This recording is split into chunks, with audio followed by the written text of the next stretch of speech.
Man ir jautājums tāds, ko tu varētu pats minēt kā visekstravagantāko ballīti, kas notikusi ar Partybusu? Ekstravagantāko. Nu tāds, kas, tiešām kaut kas likās, ka, jēziņ, tie gan ir traki.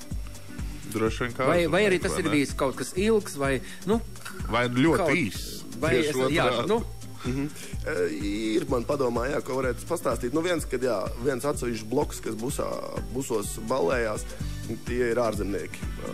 Ārzemnieku turisti, kas brauc uz Latviju svinēt savus vecpuļušu ballītes. Vēl aizvien, un viņi pat sāka braukt vairāk, tad, kad mums te Latvijā sāka šokāk iet ar maksātspējām un tā. Viņi grib celt, ieguldīt savu pievienoto vērtību Latvijā. Viņam šeit viss palika lētāks.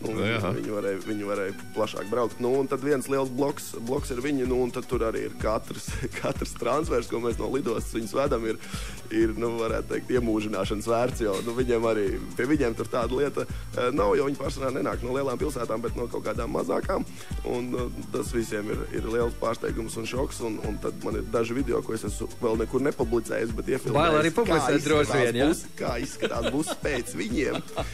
Tāpēc arī bija ļoti liela pārdoma par to, kā būvēt busu, kad es jaunos busus būvēju, lai viņus ātri varētu sagatavot citai ballītei. Edgar, varbūt mūsu klausītājiem varētu būt interesanti, ar kādām summām ir jārēķinās, ja es, teiksim, vēlos ar summām un laikiem, kad, lai nebūtu pa vēlu, teiksim, tagad cilvēks dzird, un viņš domā, kaut kā nebija iedomājies, ka es taču šos Ziemassvētkus varētu nosvinēt, pārvietojoties no punkta A līdz punktam B, nevis sēžot vienā vietā, un pēc tam man nekas nav jākopj. Ar kādām summām jārēķinās, un kad vajadzētu pieteikt, cik iepriekš? Tas ir tāds, varētu teikt, standarta jautājums, ko jautā cilvēki, tad, kad viņi zvana un vispār sāk kaut ko interesēties par busiem, jo nav tādas viennozīmīgas konkrētas atbildes. Skaidrs, ka jo populārāki svētki, jo lielāks pieprasījums. Bet ar tevi var kaulēties. Bet tas nozīmē, ka cenas vārstās tieši attiecībā par kaut kādu sezonalitāti? Sezonalitāte varbūt nē. Pirmdienas un nedēļas nogales, atšķirās. Un kā man, ja jautā par to, kā tad cenu tur rēķināsim un tā, tad varētu teikt ir tā. Tad, kad es uzzinu diezgan jau precīzu ballītes plānu, tad arī var izveidoties cena, jo Partybuss ir atkarīgs no ļoti daudziem faktoriem. Cik tas maksās, jo brauciens uz Liepāju būs viena cena, bet tādā paša laika intervālā 80 gadu jubileja ballīte Ogrē būs pavisam cita cena. Tad busu var nofraktēt arī stāvošu. Busu var nofraktēt stāvošu, kas viennozīmīgi ir izdevīgāk pasūtītājiem, jo izmaksas jau galvenās arī veidojās paša busa eksploatācijas sakarā, kas ir degvielas, šoferi, pakalpojumi, visas apdrošināšanas apskats, tas veido to cenu tam pakalpojumam. Skaidrs. Tātad, ja bija jautājums par to, cik laicīgi ir jāsāk domāt par to, tad es saku tā, ka ja par to ir ideja, tad viennozīmīgi ir jāuzzvana man un jāapjautājās, kas tai datumā. 28, 77, 87. Un www.partybus.lv. Un tad jau, kad ir zvans man, mēs jau varam sākt skatīties, kas vispār notiek tajos datumos, jo mēdz gadīties, kad kāzanieki un vecpuiši, vecmeitas pasūta busu pat pusgadu uz priekšu, kad nevar tā teikt, ka, man pēc 2 mēnešiem tur nav ko iespējams. Tavu, teiksim, bus arī ietekmēja tie datumi 7, 7, 7, 10, 10, 10, tie 9, 9, 9. Varbūt ne tik ļoti. Ir kaut kas cits, kas ietekmē, ko es nevaru īsti saprast, kas tas ir. Jo pēkšņi visiem vajag vienu konkrētu datumu, un es kā ceļu telefonā, jau zinu, ka man prasīs par to pašu datumu, un nav izskaidrojams, kāpēc tieši tajā datumā tik daudz cilvēku ir sadzimuši, kuri, piemēram, grib savas dzimšanas dienas atzīmēt Partybusā. Ir iespēja pasūtot busu, pasūtīt visu pārējo. Teiksim, ja es negribu pats bikstīt sievu, lai viņi cep pīrāgus un taisa rosolu, vai es varu pateikt, Edgar, man vajag busu tur un tur, būsim mēs ar Jānu divatā. Arī tā ir bijis. Jā. Un, teiksim, vēlētos redzēt ceptu pīles krūtiņu zilā siera mercē, 2 porcijas sarkanos vīnus. Vai jūsu servis aprobežojas ar to, kad jūs piestādat busu? Jautājums skaidrs, jā. Mana profesija skolas es pabeidzu, un es esmu viesu uzņemšanas organizators. Pēc savas profesijas. Vispārējie jautājumi liek. Tas nozīmē, ka es varu norganizēt jebko. Jautājums ir, vai mēs uz to tā kā izējam un reklamējam par to, ka mēs tagad varam visu nodrošināt. Tas nebūtu tā nav, jo tas ir cilvēku pašu izvēle. Ja viņiem ir savas uzkodiņas, viņi ņem, ja viņi jūtās ļoti maksāt spējīgi, tad es varu arī savus starptiecības uzcenojumus likt. Bet mēs īstenībā nenosaucam to summu, no kādas vajadzētu rēķināties, ar ko, lai cilvēkiem ir aptuveni skaidrs. Es gribētu citu lietu. Davai pēc nākamās dziesmas par summām un nobeigsim sarunu. Dejosim atkal. Pagaidām, jā. Labi. Jā, tik traki dejojām, kad... Man kloķis sajūta, ka pilnīgi visi no uztraukuma. Jā, Edgars arī nodejojies, tagad turpinām sarunu. Atkal par to naudu, ar kādu ciparu naudu. Jā, jo es domāju, ka daudziem cilvēkiem vajadzētu zināt. Tātad pagriežam klusāk muzičku. Cena ir... Sākot no... Nav sākot no, nav beidzot ar. Es teiktu, optimālais ir tāds. Ja cilvēkam ir 200 lati ballītei, par to arī norganizēsim. Tad var uztaisīt ballīti. Varbūt cipars lielāks, var arī mazāku, protams, kādas ir ambīcijas. Nu jā, atkal mēs nonākam pie tā, vai stāvošu, vai braucošu, atkarībā no maršruta. Diena, jā.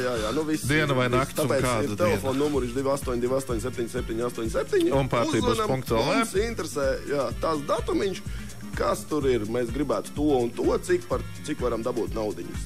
Kas pirmais brauc, tas pirmais arī maļ. Un tagad par to malšanu un braukšanu. Uzmanību autoziņas.fm klausītāji. Edgars vēlas izteikt īpašu piedāvājumu tieši jums.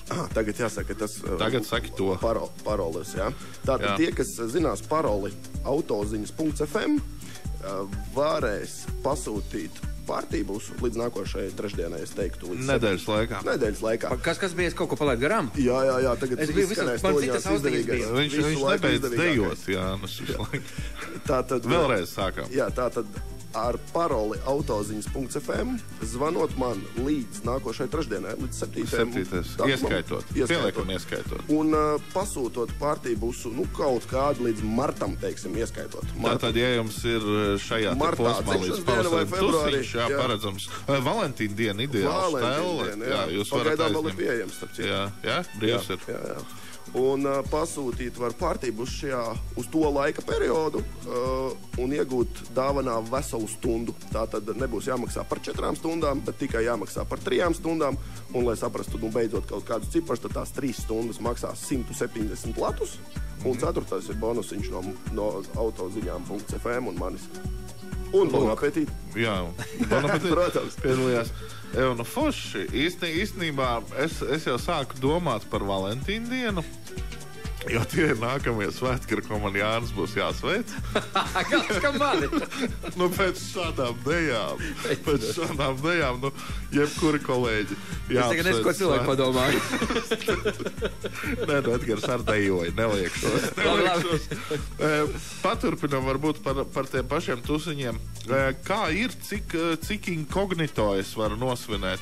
Pieņemsim, mūs klausās, kā jau regulāri mūs klausās visi bijušie un esošie deputāti, ministri un ministru kandidāti, un, teiksim, cilvēks vēlas nosvinēt savu pārvēlēšanu jaunajā Saeimā vai jaunā gada ballīti ar cik es varu būt drošs, kad nenonāks kāds kompromitējošs video vai teiksim, cilvēks ar seju salātos, kuram nenonāks kaut kādā dzeltnējā privātajā dzīvē, kas vai YouTube'ā. Tas arī bija mūsu pašos pirmsākumos, pirms 3 gadiem, kad pirmās ballītes tika sākas taisīt, kad cilvēki pasūtīja būs tieši šādi iemesli pēc, kad viņus neredz, viņi ir savu konkrētu kompāniju, un tas, kas ir busā, tas arī paliek busā. Un tā ir arī atbilde, jo, protams, ja kāds pašreklāmas nolūkos pieaicinās kādu reportieri, tad parādīsies tie materiāli kaut kur tālāk, bet savādāk tas, kas noteikti busā, tas tur arī paliek. Feini. Der atbildi. Der, jā. Tagad prastu, jā. Es tagad sāku domāt jau kaut kuras izvērtības. Labi, es tev uzdošu jautājumu par vikingu tusiņiem, Jāni. Kādiem? Vikingu. Nu, bija tādi priekšteči mums. Jā. Mums kādu trauku vikingi ir izmantojuši dzerot vīnu, vai tu vari iedomāties, kāds bija Spaini. Vikingu nebija viņiem spainis vēl. Kaut kas jau taču bija, Kā viņi no akas ūdens smēla? Dzīvnieku galvas kausa daļu, ja viņš... iedomājies, viņam spainis tā ir tāda ikdienas, kur viņš... Tas tā neinteresanti liekas. Nomazgā rokas vai atnest tur. Un padzerās to pašu. Nodzerās, ūdeni. Lūk, traukus tusiņiem viņi taisīja no dzīvnieku galvas kausiem. Tas teiksim, pārtībusam tāda ideja, ja tādu vikingu Magnēta būs grūti iestrādāt. Izklausās diezgan ekstrēmi. Tagad jāsāk domāt, kura dzīvnieka galvaskaus ir maksimāli piemērots dzeršanai. Pelei būs pa mazu. Šņavīt jau varētu. no mazās pelītes. Man ir vēl viens tāds interesants fakts. Strādājošs likums ASV. Tūlīt es atradīšu, man tas šausmīgi daudz ir. Kur ir? Paskaidrojums, kāpēc amerikāņi brauc pie mums tusēt. Pēdējā informācija.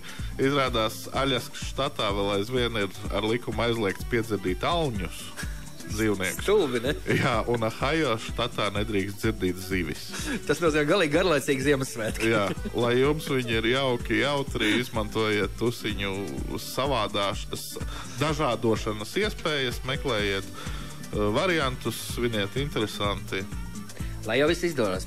Labi, līdz ar to es saku milzīgi paldies mūsu rubrikas vadītājam Mārtiņam Puķam no Bon Appetit LV. Protams, arī šīs dienas viesim Edgaram Auziņam, Partībus LV īpašniekam. Visu labu līdz nākamai piekdienai. Balīte. Jā, un balītei. Balīte.